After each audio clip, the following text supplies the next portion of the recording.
Selamat sore. Kalau kami katakan DKM, kita akan menyambut dengan I will go. Kalau kami katakan I will go, kita akan menyambut DKM. Mari kita coba. DKM, DKM, I will go. Puji nama Tuhan oleh karena memperkenankan kita boleh ada di tempat ini dalam acara Adventist Church Management System workshop untuk sekretaris jemaat yang ada di Kabupaten Minahasa Selatan dan Kabupaten Minahasa Tenggara.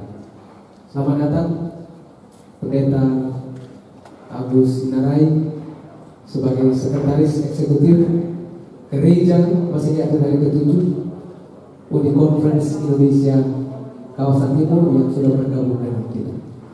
Kita akan memulaikan pembukaan pada sore ini. Mari kita meminta pertolongan Tuhan melalui hadirnya Roh Kudus di hati kita dengan berdoa di dalam hati. Kita mulai.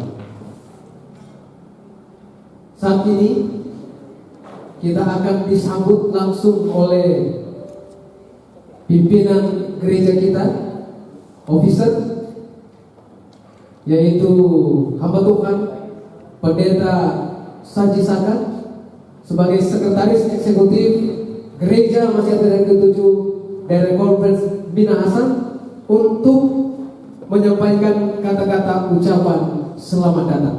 Kami undang dengan kasih. Salam sejahtera untuk kita semua.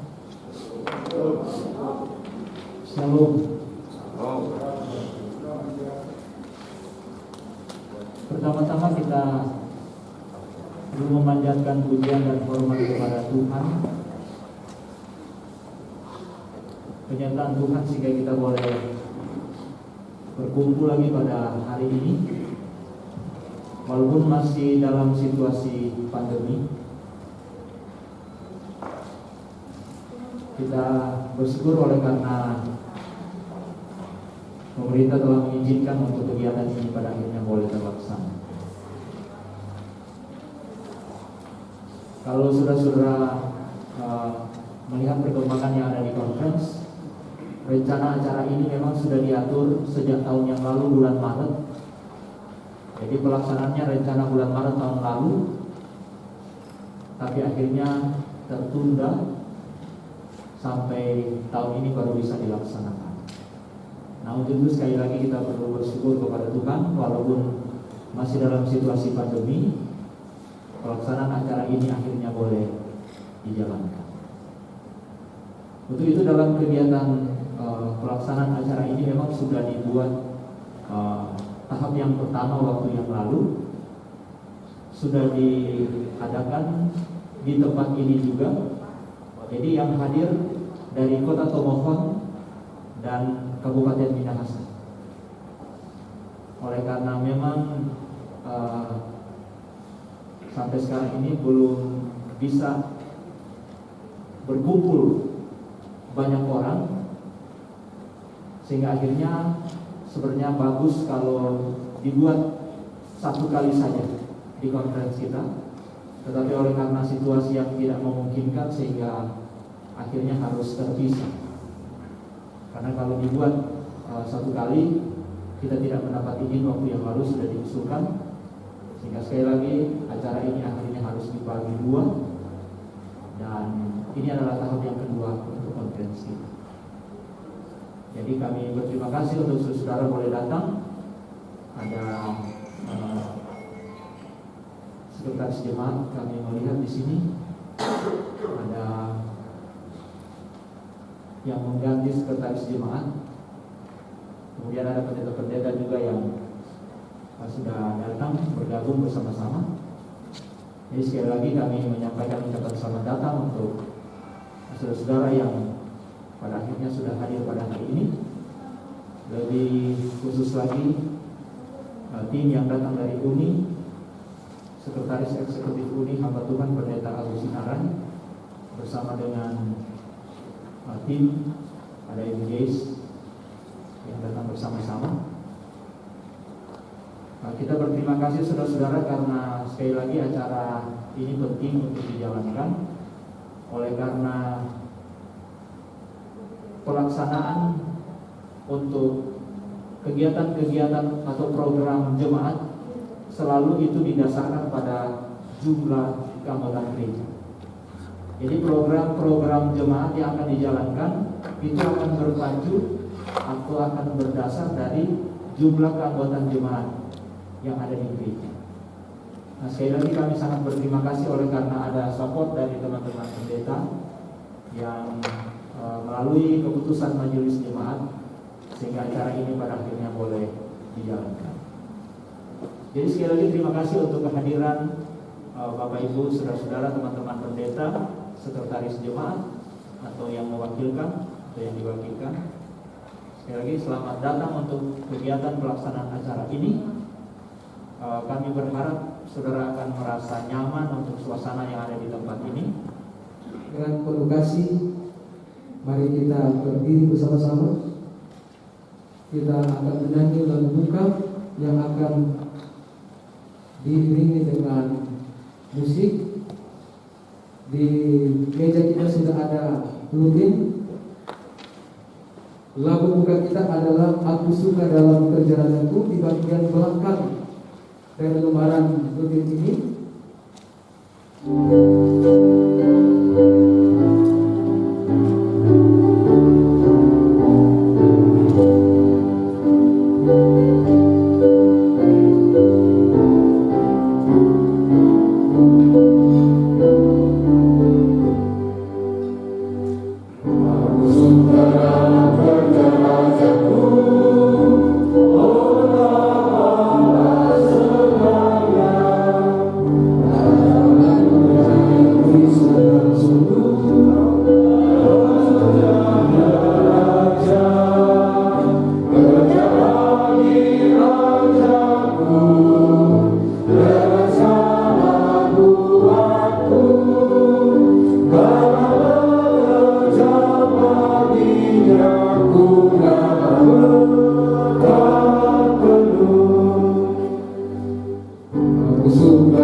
Bapa kekal Allah yang penuh kasih di dalam kerajaan surga, kami puji muliakan nama Tuhan. Dalam segala kasih kemurahan, Engkau yang telah membimbing kami, pimpinan dari UNI, dari daerah dan seluruh peserta, pendeta dan para sekretaris maupun yang mewakili, untuk ada di Hotel Yaman ini, untuk membangun sebuah kelayakan dan sistem pelayanan kesekretariatan yang lebih baik. Maka inilah kami Tuhan yang rindu untuk diperlengkapi. Dan pada kesempatan ini kami akan mempersiapkan hati untuk mendengarkan firman Allah yang akan dibawakan oleh Sekretaris Eksekutif Uni Conference Indonesia Kawasan Timur, hamba Tuhan Pendeta Agus Inarai. Biarlah Tuhan beri kuasa bagi kami, bahkan hamba Tuhan yang telah diasingkan ini, supaya apa yang dibawakan akan menolong kami untuk siap bagi pekerjaan Tuhan. Terima kasih ya Tuhan, ke dalam tangan-Mu menyerahkan segala kegiatan bahkan ibadah pembukaan ini. Di dalam nama Yesus kami berdoa. Amin. Silakan dulu. Yang sudah memimpin kita dalam doa buka adalah hamba Tuhan Pendeta Heri Kusoi yang melayani wilayah Bangka. Dan saat ini kita akan mendengarkan lagu pujian spesial dari semua pegawai gereja yang berjabat sekretaris jemaat di daerah Kabupaten Minahasa Selatan dan Minahasa Tenggara yang menjabat sekretaris jemaat untuk membawakan pujian. Sukacita kami semua bila kita masuk surga, bawa jiwa hampir malam di dalam Yerusalem. Sukacitalah kami kelak, sukacita kami kekal, bersoraklah karena besarlah pertemuan di surga. Ayat-ayat yang sangat jernih nanti kita akan minum. Tak ada air yang lebih jernih dari air hayat. Sukacitalah kami kelak, sukacita kami kekal, bersoraklah karena besarlah pertemuan di surga. Merdu lagu bunyi-bunyian, kedengaran dalam surga, bunyi kecapi yang merdu dari puji-pujian. Sukacitalah kami kelak, sukacita kami kekal, bersoraklah karena besarlah pertemuan di surga. Puji Tuhan dengan lagu yang boleh membawa kita lebih dekat kepada Tuhan. Apa yang tercatat di dunia kata itu yang tercatat di surga. Sekarang kalau sekretaris yang tidak tinggi di HMS banyak yang tidak mau masuk surga. Jadi di tangan Anda menentukan itu nama-nama. Apa yang tercatat sekarang sudah tercatat di Adventist Church Management System. Kita akan menyanyikan lagu tema.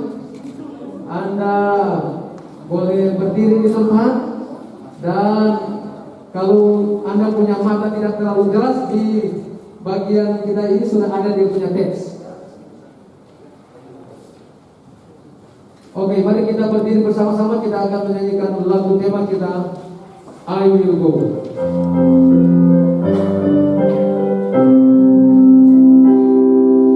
Dengar suara Yesus panggil, ku jawab bukan pergi, melihat jiwa yang berseri, ku jawab bukan pergi.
Siapkan hati kami dengan pertolongan kuasa Roh Kudus-Mu, sehingga kabaran firman Tuhan yang akan kami ikuti ini akan memotivasi kami untuk terus melayani Tuhan dengan sebaik-baiknya, hanya untuk kemuliaan dan kebesaran nama Tuhan di dunia ini. Berkati kami semua yang sudah hadir, karena kami berdoa hanya di dalam nama Yesus, Tuhan dan Juru Selamat kami. Amin. Silakan dulu. Saya minta izin dulu lepas masker ya, supaya lebih jaraknya agak jauh.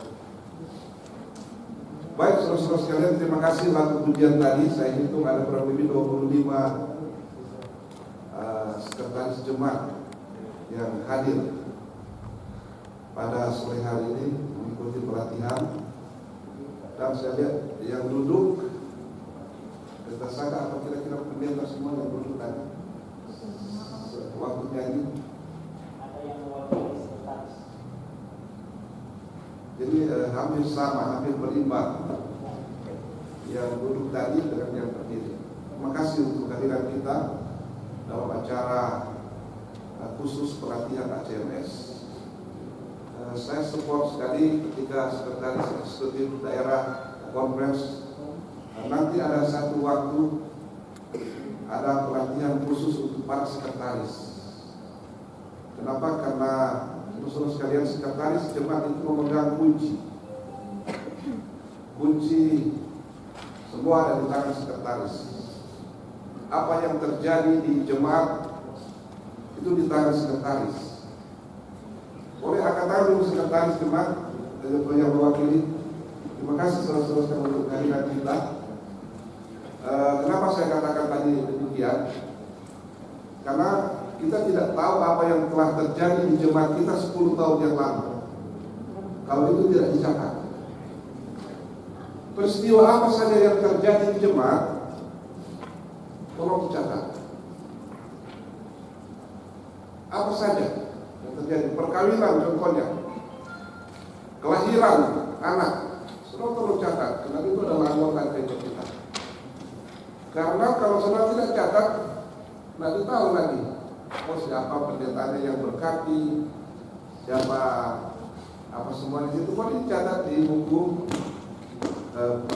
di belakang, bukan catatan di belakang. Selain hasil keputusan majelis jemaat, ada catatan-catatan lain yang ada di sana. Baik saudara-saudara sekalian, sore hari ini sebelum kita mengikuti pelatihan, saya coba memberikan sedikit nasihat dari Alkitab, dari cerita tentang Eliezer. Eliezer, satu contoh dari seorang pekerja yang setia. Eliezer ini adalah dia adalah hamba Abraham. Nanti kita akan lihat sebentar. Saudara akan lihat nanti di akhir cerita ini baru saya akan ambil poinnya, karena di akhir cerita ini adalah bagian kita, para sekretaris jemaat dan pendeta jemaat, yang akan mengaplikasikan itu di dalam pekerjaan kita ke depan. Ayat tema diambil di dalam Kejadian 24 ayat 26 dan 27, lalu berlututlah orang itu dan sujud menyembah Tuhan serta berkata, terpujilah Tuhan Allah Tuanku Abraham yang tidak menarik kembali kasihnya dan setianya dari Tuanku itu, dan Tuhan telah menuntun aku di jalan ke rumah saudara-saudara Tuanku itu. Ini cerita tentang Eliezer ya. Saya ada kasih gambaran ini. Abraham itu ayah, sedangkan Ishak anak. Perannya. Jadi jangan lihat yang sebelah kiri sana, kita lihat yang sebelah kanannya. Sarah ibu, Aram ini dunia, dan Eliezer itu orang Kristen, saudara dan saya. Sebabnya pelajarannya Eliezer seorang pekerja yang setia. Orang Kristen, saudara dan saya adalah seorang pekerja yang setia. Mari kita lihat cerita ini yang dicatat di dalam Kejadian pasalnya yang ke-24. Ingat, saya sampaikan tadi, nanti kita akan ambil poinnya di bagian terakhir. Sama saudara, jika saudara membaca perumpamaan Tuhan Yesus, biasanya poinnya di bagian akhir perumpamaan itu juga dalam cerita ini. Dikatakan di dalam Kejadian 24 ayat 1, adapun Abraham telah tua dan lanjut umurnya serta diberkati Tuhan dalam segala hal.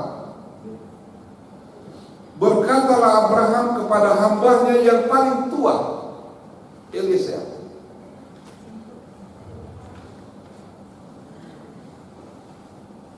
hambanya yang paling tua dalam rumahnya, yang menjadi kuasa atas segala kepunyaannya. Katanya, baiklah, letakkanlah tanganmu di bawah pangkal pahaku. Ini sumpah atau ikrar seorang hamba kepada Tuhan, meletakkan tangan di bawah pangkal paha tuannya.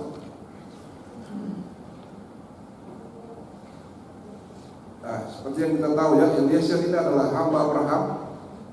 Saudara-saudara sekalian, agak berbeda sedikit gambaran tentang hamba di Perjanjian Lama dengan hamba sekarang.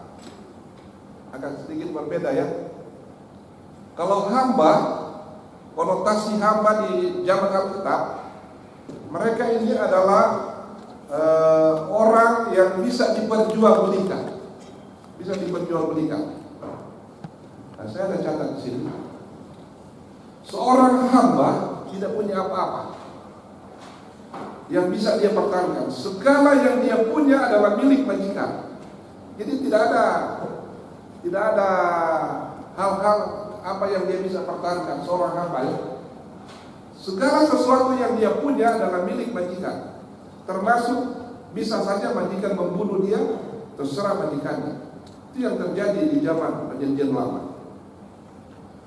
Seorang hamba tidak bisa komplain. Jadi kalau tuannya bilang maju, dia hanya katakan siap, laksanakan.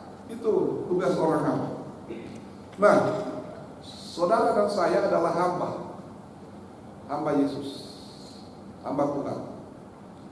Tidak ada yang perlu kita pertahankan, tidak ada yang dapat kita pertahankan dalam hidup ini. Apa saja, karena kita ini adalah milik majikan, kita adalah Tuhan sendiri. Oke, sekarang hamba Abraham ini mendapat tugas. Apa tugas yang disuruh oleh majikannya kepadanya? Ayat 3, Kejadian 24 mengatakan, supaya aku mengambil sumpahmu demi Tuhan, Allah yang mempunyai langit dan yang mempunyai bumi, bahwa kau tidak akan mengambil untuk anakku seorang istri dari antara perempuan Kanaan yang di antaranya aku diam. Jadi apa misi Abraham, misi Eliezer? Mencarikan istri bagi anak tuannya yang bernama Ishak. Jadi ini misi yang dipercayakan oleh tuannya kepada Eliezer untuk mencarikan istri di sana, di tanah, di tempat kampung halaman Abraham. Jadi saudara-saudara sekalian, Ellen G. White mengatakan, saya coba cari tahu kenapa Abraham suruh ini Eliezer untuk carikan anaknya istri. Kenapa disuruh hambanya? Di dalam para nabi dan bapa mengatakan begini, Abraham menyerahkan persoalan yang penting ini kepada hambanya yang paling tua, seorang yang berbakti, berpengalaman, dan memiliki pertimbangan yang matang, yang telah lama dan setia bekerja baginya. Jadi saudara-saudara sekalian, Abraham tidak sembarang memilih hambanya ini untuk mencarikan istri bagi anaknya. Kenapa? Karena dia tahu, Ellen G. White mengatakan hamba ini adalah hamba yang paling tua dan yang seorang yang sangat berpengalaman. Sangat berpengalaman. Lalu saudara lihat, saya tempat, tetapi engkau harus pergi ke negeriku dan kepada sana saudaraku untuk mengambil seorang istri bagi Ishak anak. Ini pesan Abraham kepada Eliezer, hamba yang paling tua dan yang sangat dia percaya. Demikianlah ayat 10. Ia berangkat menuju Aram, Mesopotamia, ke kota Nahar. Jadi dia tujuannya Aram, Mesopotamia. Dan ada satu poin yang saya mau ambil di sini, saudara-saudara. Lihat ya, ini nasihat untuk kita. Sebagai hamba Tuhan, apa misi kita? Sebagai sekretaris jemaat, apa tugas dan tanggung jawab yang kita lakukan di jemaat? Menyelesaikan KCBS? Kira-kira apa tugas kita sebagai seorang pendeta buat KKR, buat gereja baru, baptis banyak orang? Apakah itu memang semuanya tugas kita? Apakah misi kita yang sebenarnya? Kita terus dulu cerita ini.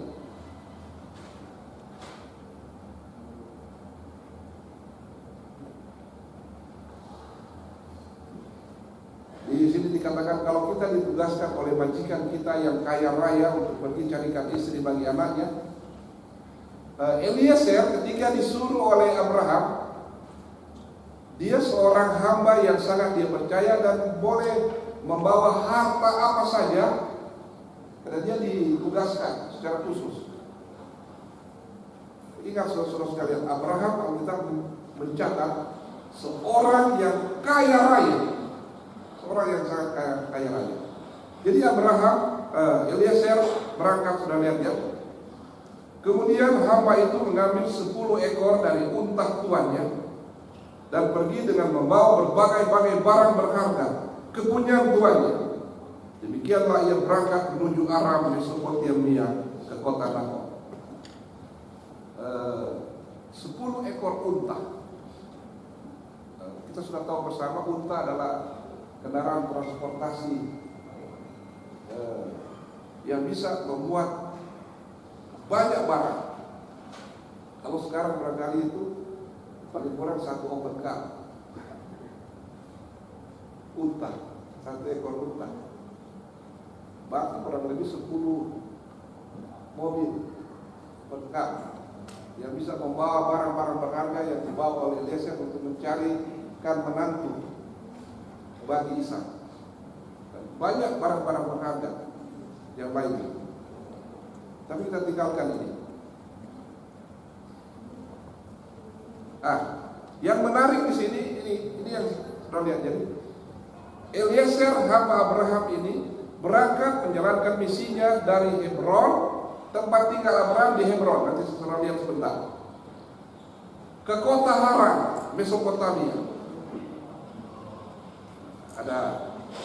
Sebelum itu sudah lihat ya. Eliezer rumahnya asal tempat tinggalnya di Damsyik. Damsyik menuju Haran di sana, Hebron di sini, contoh saja. Atau kalau supaya lebih mudah ditahu, Hebron, Manado, Damsyik, Tanah Wangko, Haran ada di Aburan. Kira-kira begitu ceritanya. Si Eliezer ini tinggal di Tanah Wangko kalau dalam cerita itu. Jadi dia di Damsyik dari Haran. Untuk menuju ke Haran dia harus lewat Damsyik. Itu menarik, nanti saudara lihat sebentar. Jadi perjalanan Eliezer hamba Abraham ini dari Hebron harus lewat Haran, dari Hebron ke Haran dia harus lewat Damsyik. Ini ada Hebron, ya, Damsyik, Haran.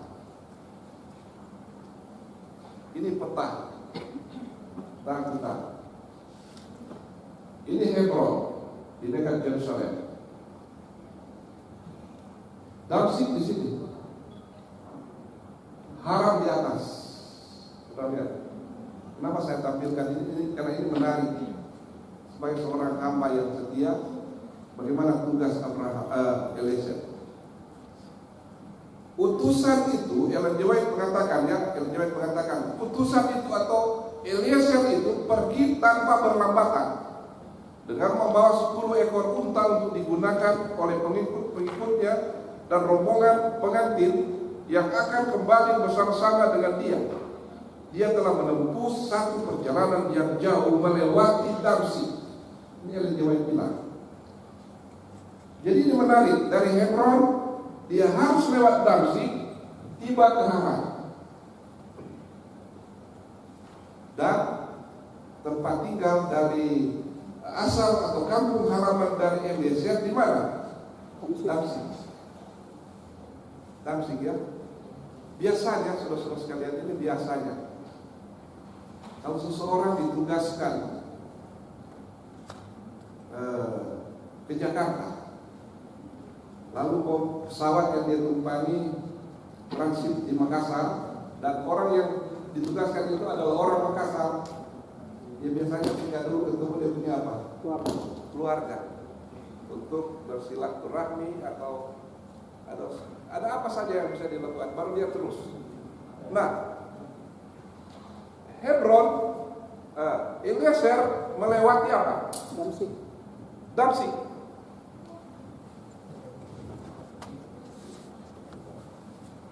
Eliezer dia lewati Damsyik, tetapi dia tidak singgah di rumah. Dia strike. Yang White katakan, ya, utusan itu pergi tanpa berlambatan.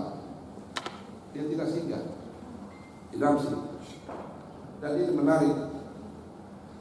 Ia pergi ke arah Mesopotamia, kota Nam, melewati kampung halaman.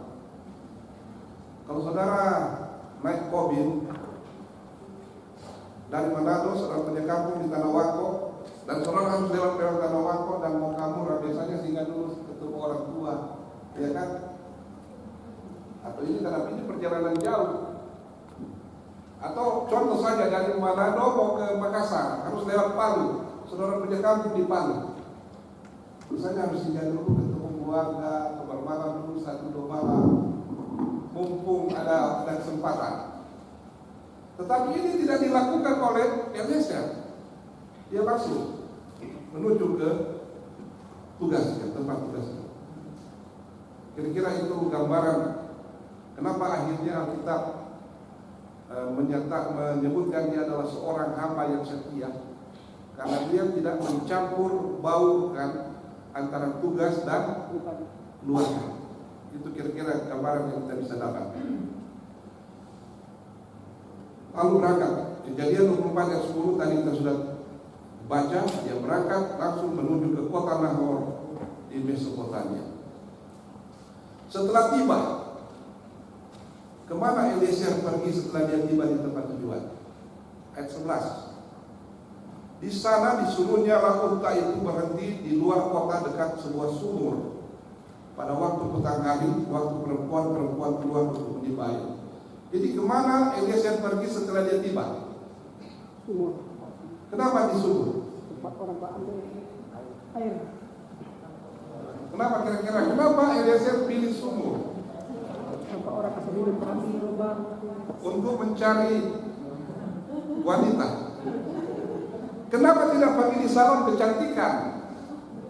Atau di mana tempat banyak wanita-wanita cantik berada?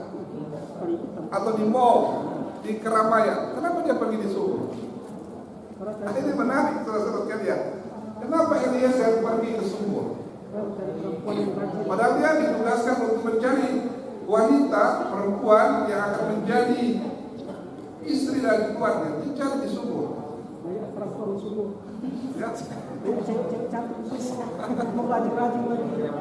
Biasanya saudara-saudara cewek cantik itu ada di salon yang kikis-kikis kuku, make up.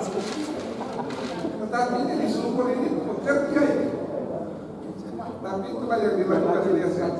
Menarik. Saudara lihat, kenapa di sumur, bukan di salon kecantikan atau di mall, di asrama wanita? Karena ia mencari seorang perempuan yang tahu kerja. Bukan wanita yang hanya pintar berdandan. Jadi ini pendeta-pendeta muda ada banyak sini. Jadilah pasangan Anda yang tahu kerja, bukan hanya pintar berdandan.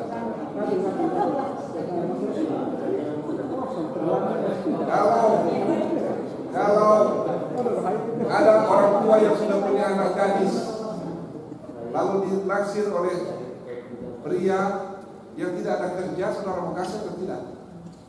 Enggak. Ya, saudara tidak akan kasih. Begitu juga dengan apa? Eliezer mencari pasangan untuk Ishak, seorang wanita yang tahu kerja.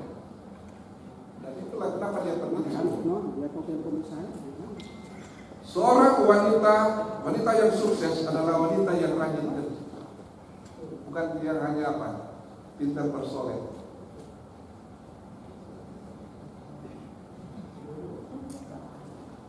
Jam berapa Eliezer berada di sumur itu? Jam makan. Jam berapa? Jam makan, jam siang. Hari, jam makan. Ya, Jam makan. orang biasa istirahat tidur. Dia pergi di saat orang bekerja. Ini bukan di saat orang, di saat hari masih panas. Saat hari masih panas. Alkitab menyebutkan itu. Eliezer pintar melihat situasi saudara-saudara sekalian. Dia mencarikan istri bagi tuannya, tidak sekedar seorang perempuan biasa. Dia mencarikan seorang wanita yang rajin dan rendah hati. Saudara lihat. Ketika dia berada di sumur itu, apa yang dilakukan oleh Eliezer? Saudara lihat ayat 15 mengatakan, lalu berkatalah ia, Tuhan Allah, Tuanku Abraham, buatlah kiranya tercapai tujuan pada hari ini. Tunjukkanlah kasih setiamu kepada Tuanku Abraham. Di sini aku berdiri di dekat mata air, dan anak-anak perempuan penduduk kota ini datang keluar untuk menimba air. Kiranya terjadilah begini. Ini luar biasa saudara-saudara sekalian. Dia tidak langsung, oh di sana cantik, di sana. Bukan itu tujuan, dia cuma berdoa kepada Tuhan. Tuhan tunjukkan tanda. Dan ini yang dia katakan. Kiranya terjadi begini. Anak gadis kepada siapa aku berkata tolong miringkan buyumu itu supaya kau minum, dan yang menjawab minumlah, dan unta-untanya juga akan kuberi minum. Dialah kiranya yang kau tentukan bagi hamba-Mu Ishak. Maka dengan begitu akan ketahui bahwa engkau telah menunjukkan kasih setiamu kepada Tuhanmu. Dia hanya minta tanda sama Tuhan. Luar biasa saudara-saudara sekalian.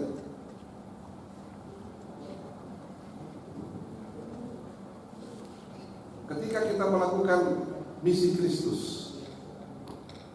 kita tidak perlu harus punya gedung gereja yang mewah. Kita tidak perlu harus orang yang pintar. Kita tidak perlu memiliki uang yang banyak jika kita melakukan tugas pekerjaan Tuhan. melakukan misi Tuhan tidak harus memiliki uang yang banyak, tetapi melakukan pekerjaan Tuhan membutuhkan manusia-manusia yang suka berdoa. Seperti Eliezer, dia tidak buat yang lain, dia cuma berdoa. Tuhan telah suruh saya datang ke tempat ini lewat majikan saya sekarang sudah berada di sini. Dia berdoa kepada Tuhan, tunjuk Tuhan, buatlah rencana ini berhasil. Itu yang dia minta dari Tuhan. Jadi untuk supaya sukses, para sekretaris jemaat, para pendeta, mari kita letakkan semuanya itu di dalam doa kepada Tuhan. Banyak kesaksian yang saya bisa berikan kepada kita, tapi tidak punya waktu banyak. Hal-hal yang terjadi hanya karena dengan berdoa. Berapa kali kita berdoa setiap kita menghadapi masalah?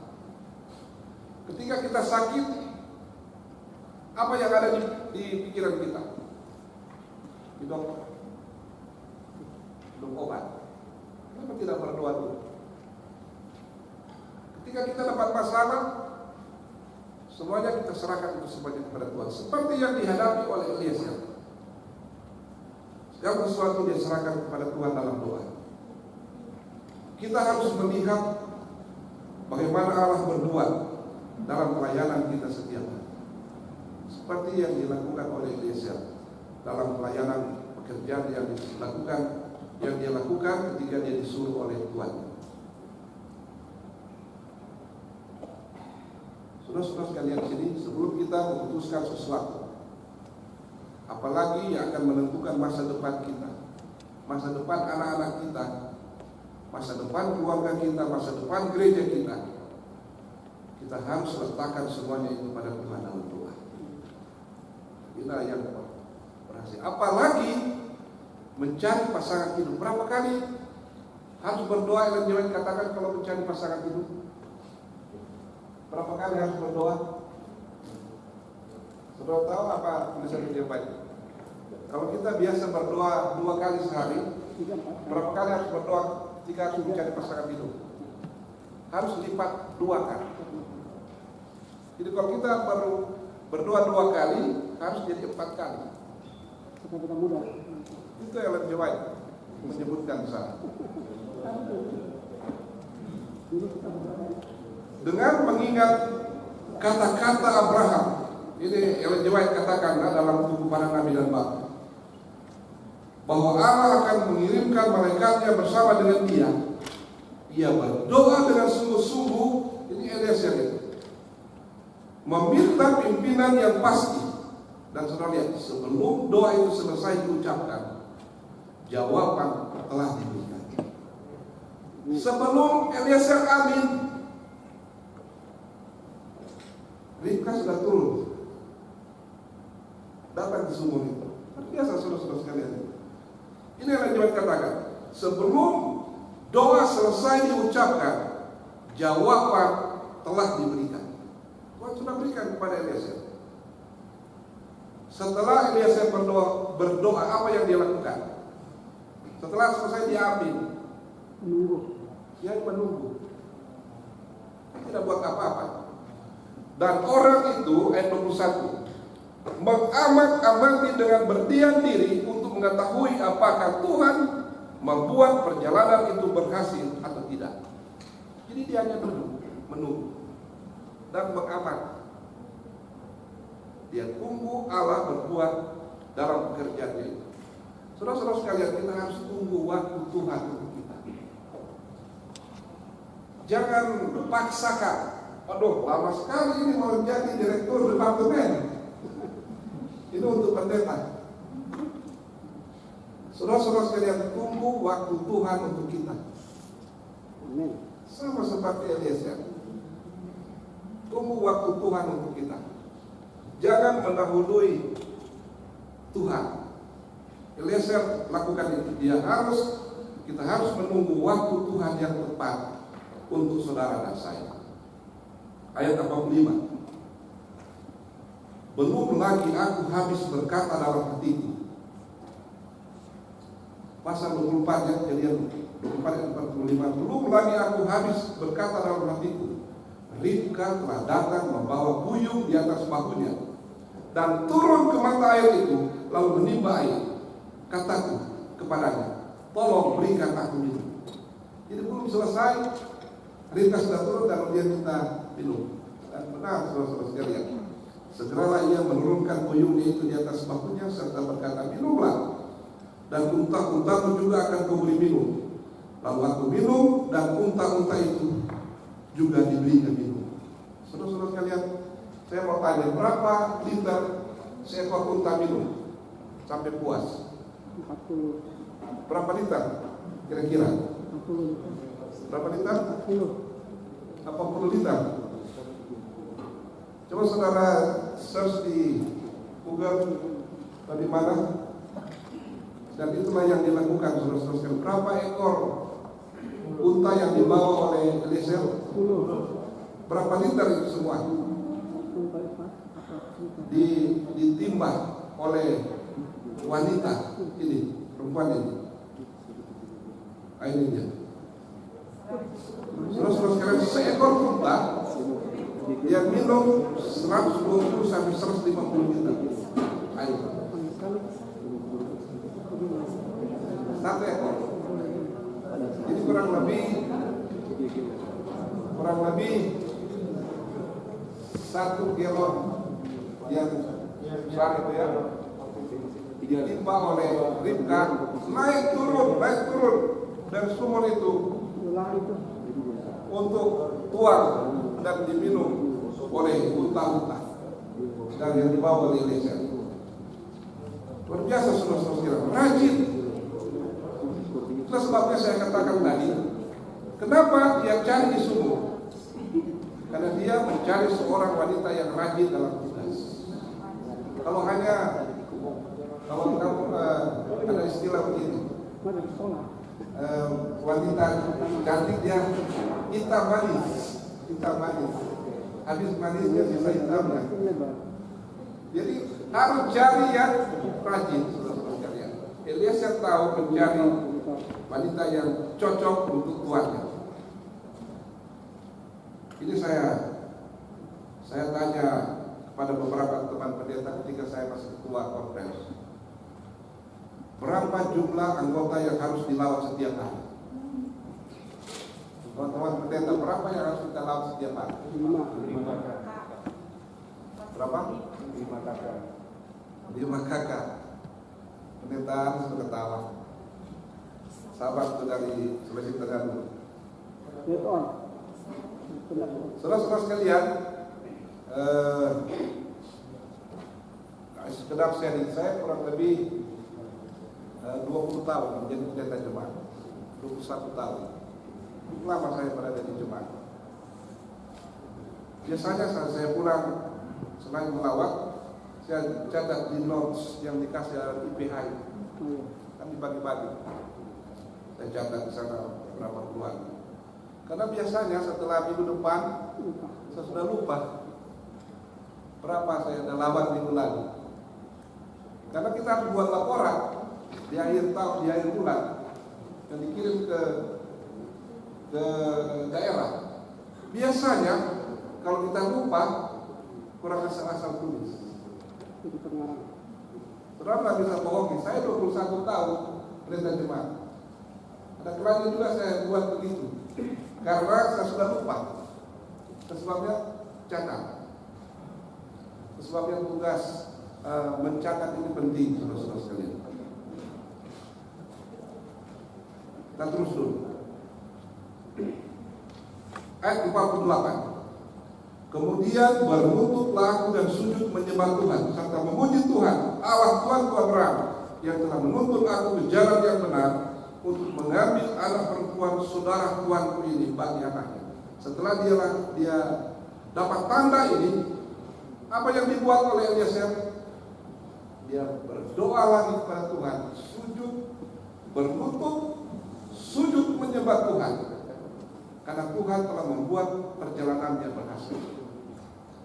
Jadi jangan lupa kalau saudara dapat berkat, buat apa? Syukuran. Itu yang dibuat oleh Eliezer.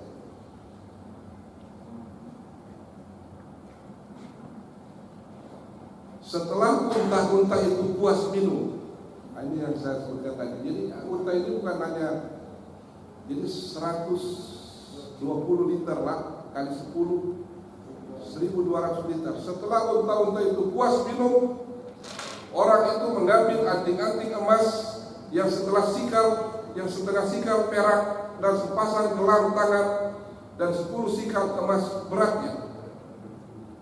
Dan dia kasih kepada Ribka.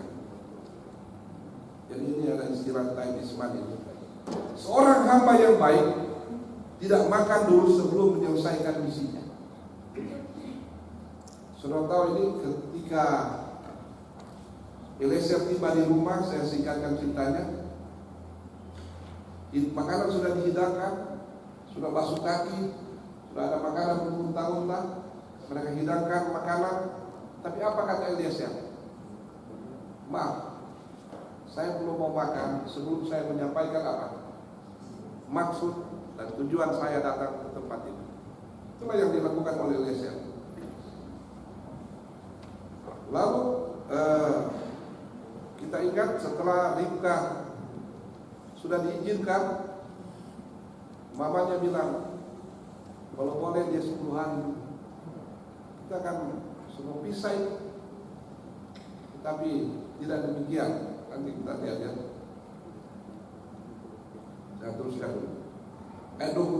Ayat 33, tetapi ketika dihidangkan makanan di depannya, berkatalah orang itu, aku tidak akan makan sebelum kusampaikan pesan yang kubawa ini. Laban, saudara dari Ribka, katakan silakan. Lalu berkatalah ia, aku ini hamba Abraham, dan seterusnya. Saudara boleh baca ceritanya.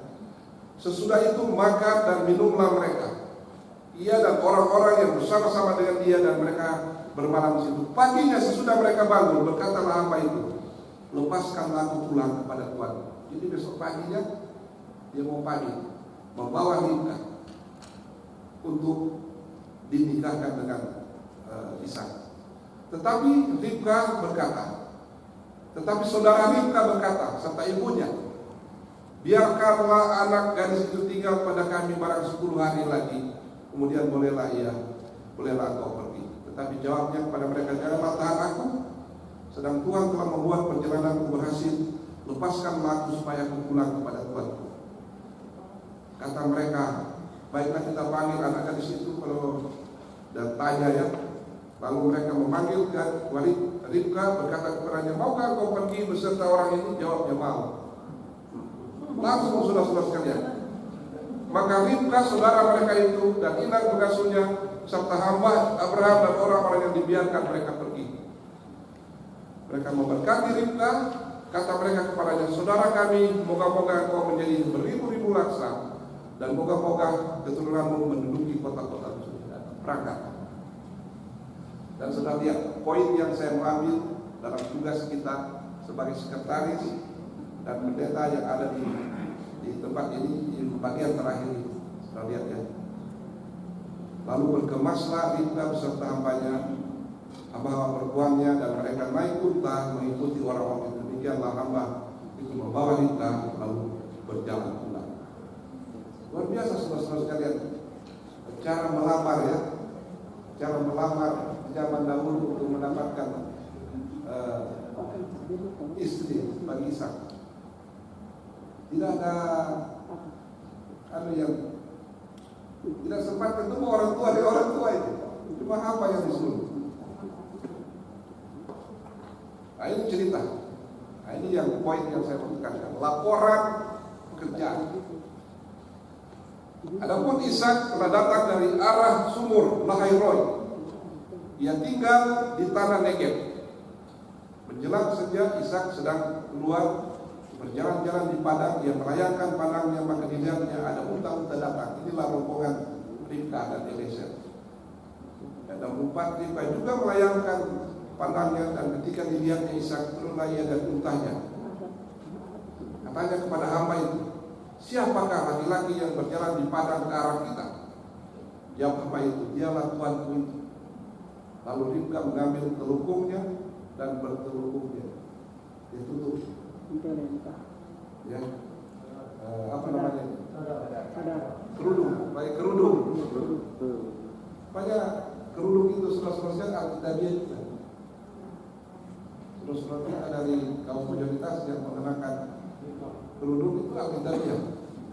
Ribka juga mengambil telukungnya dan bertelukung lainnya. Dan saudara lihat ini, simak ini poin yang terakhir yang saya mau ambil dari pelajaran ini. Kemudian apa itu? Menceritakan kepada Ishak segala yang dilakukan. Apa maksudnya ini? Inilah laporan pekerjaan.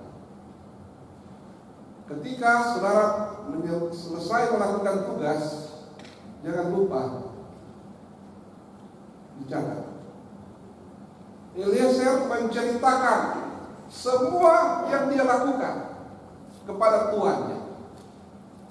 Jadi tugas kita, para sekretaris jemaat, para pendeta, jangan lupa menulis semua hasil pekerjaan yang kita lakukan setiap hari, setiap minggu, setiap bulan. Karena itulah yang akan kita laporkan. Ini penting. Itu sebabnya saya ambil kisah ini menjadi pelajaran bagi kita sekretaris jemaat, para pendeta. Penting sekali membuat laporan pekerjaan. Laporan pekerjaan. Nah, kita berada di line yang sama, di garis yang sama. Apa saja yang kita lakukan, jangan lupa ditulis. Karena kita akan melaporkan itu di akhir tahun. Misalnya apa yang terjadi sepanjang tahun itu akan ada konferensi jemaat dan itu dilaporkan di akhir tahun. Kiranya pelajaran dari Eliezer ini memberikan pelajaran yang bermakna bagi saudara dan saya dalam melakukan tugas-tugas dan tanggung jawab yang Tuhan percayakan, baik sebagai seorang sekretaris jemaat maupun sebagai seorang apa? Seorang pendeta dalam melakukan tugas-tugas kita di jemaat masing-masing. Adalah doa dan pengharapan kami. Amin. Berapa yang mau berterima kasih atas pekabaran ini? Pendeta, tapi sebenarnya mereka bersyukur. Terlebih khusus pendeta muda. Karena mulai sekarang mereka akan pergi di ujung kampung, melihat perempuan yang membawa alat di kebun. Jadi pendeta muda, kalau setugas di tempat yang baru, tiba sampurnya di pinggir kampung, kemudian lihat perempuan yang rajin di kobong. Supaya cepat dapat jodoh. Kasih anda supaya ini logo. Kau lihat tuh di rumah itu kalau dia rajin di kobong.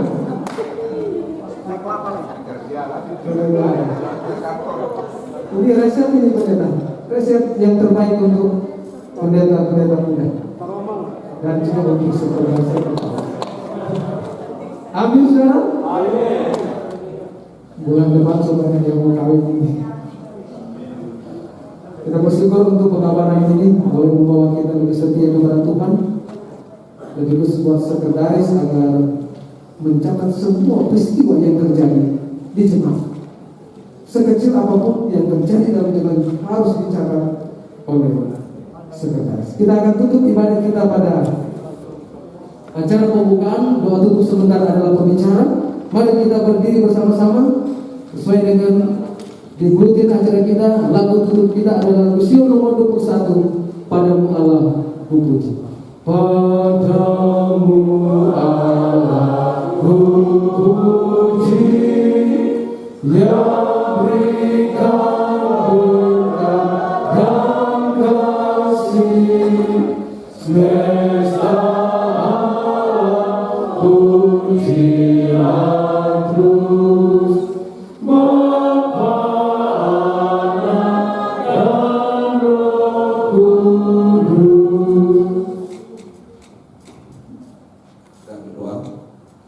Terima kasih Tuhan untuk kesempatan yang indah kami bisa beribadah di sore hari ini. Sebelum kami melakukan tugas-tugas dan tanggung jawab kami baik sebagai sekretaris jemaat maupun sebagai seorang pendeta, kami telah mendengarkan firman Tuhan dari cerita tentang Eliezer, seorang hamba yang setia, dan biarlah kami sebagai hamba Tuhan dapat melakukan tugas dan tanggung jawab kami dengan setia dan benar yang Tuhan telah percayakan bagi kami dimanapun kami berada. Berkati masing-masing kami dan berkati acara kami hari ini dan besok, semuanya dapat terjadi untuk hormat dan kemuliaan nama Tuhan saja. Terima kasih banyak Tuhan, kami minta doa ini hanya di dalam nama Yesus, Tuhan dan Juru Selamat kami. Amin. Terima kasih Pendeta Agus Menai dalam pelayanan khotbah. Terima kasih Pendeta Kuso yang sudah memimpin dalam doa buka, dan juga terima kasih Pendeta Enso yang sudah mengatur multimedia sehingga boleh berjalan dengan baik. Dan saat ini kita akan mendengarkan informasi dari Sekretaris Eksekutif Daerah Konfes Minahasa, Pendeta Sandi Saka. Kami persilakan. Baik saudara-saudara, terima kasih Pendeta Agus Menai. Saya pikir saudara-saudara di tempat ini masih ada yang bisa saja belum kenal dengan Pendeta Agus Menai. Perlu saudara ketahui beliau sebelum menjadi sekretaris eksekutif, beliau dipercayakan dalam tanggung jawab sebagai ketua daerah di Konferensi Makassar.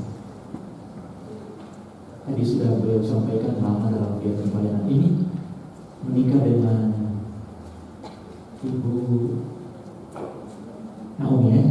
Naomi, istri dari hamba Tuhan Pendeta Agus Menai, adalah dokter.